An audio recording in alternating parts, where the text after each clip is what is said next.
Ассаляму алейкум ва рахматуллахі ва баракатуху. Мир вам усім. Сьогодні 17 квітня, благодатний день, день Джумуа, п'ятниця. Ми знаходимося в ісламсько-культурному центрі в нашій громаді Селям. Це село Погреби. І сьогодні ми відмічаємо дуже важливу подію. Це можна назвати кінцевим міні-проєктом, який став завершальним в нашій зимковій кампанії підтримки 2025-2026. Ми дуже вдячні нашому партнеру.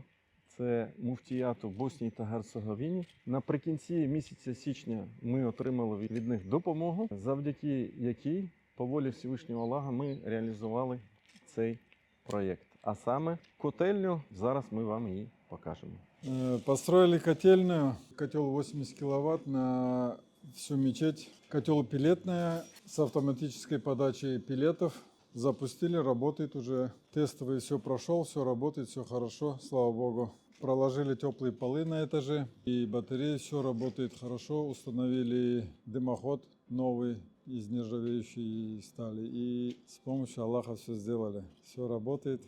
Хвала Аллаху, альхамдулиллах, раббил алямин. І зі мною поруч Юсуп Ага, це духовний лідер цієї громади.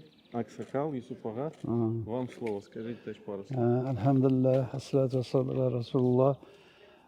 Allohga hamdlar bo'lsin. Mana shunday shu yurtlarda, shu zamonada, shunday hozir qiyin sharoitlarda ham mana shunaqangi Alloh yo'liga xizmat qiladigan yigitlar, kishilar topilib, ular o'zlarini vaqtlarini, mehnatlarini ayamasdan mana shunday Allohning uyiga xizmat qilishga shunaqangi bir harakat, jadal qildilar. Alhamdulillah, bu hammasi yaxshilik bo'ldi. Shu qanchalik bizga bu narsa ibodat qilish uchun ayollar, erkaklar, yoshlar hammasi ibodat qilishga bizga imkon yaratildi. Hech qanday bizga hozir qiyinchilik yo'q, faqat o'zimizdan bo'lib, hammamiz Allohning yo'lida to'g'ri sobit qadam bo'lib, bir-birimizni duo qilib ibodat qilishimiz qoldi. Bu kishilardan Alloh rozi bo'lsin.